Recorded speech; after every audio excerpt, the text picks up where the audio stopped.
I'm Dr. Moshe Lewis, and many of you all who know me know that I work with professional athletes, work with a lot of people who've gotten injured, work with the elderly as a rehab physiatrist.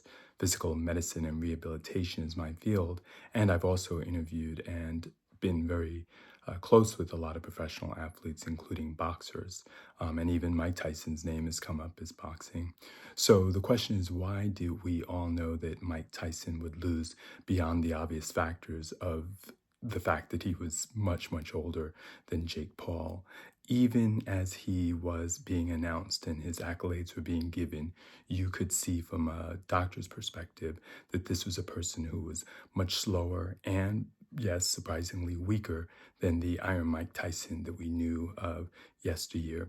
But more importantly, I want to talk about the role of physicians in this, and then finally the role we have as a country.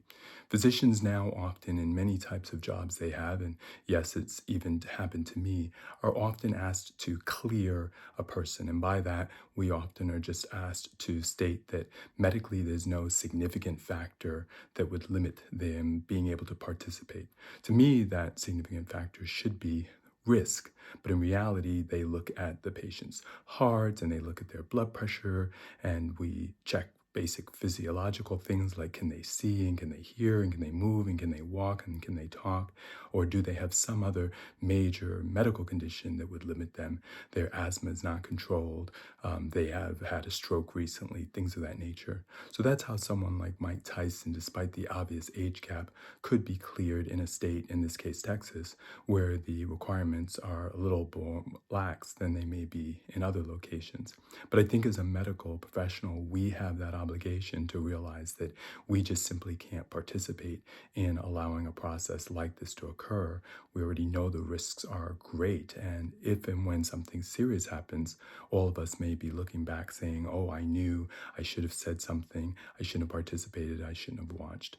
Of course, it may be tempting for people to do that. They consider it entertainment, but at the end of the day, this does boil down to money. We do know that the purse was significant on both sides, and Mike Tyson certainly wasn't willing to stand down. Many people say, hey, just the fact that he was able to make it through that amount of time, he earned the money that he received, or Jake Paul shouldn't have done this because he should know better and he's not really boxing people who are in their prime and closer to his age and have much more of a chance of being able to challenge him.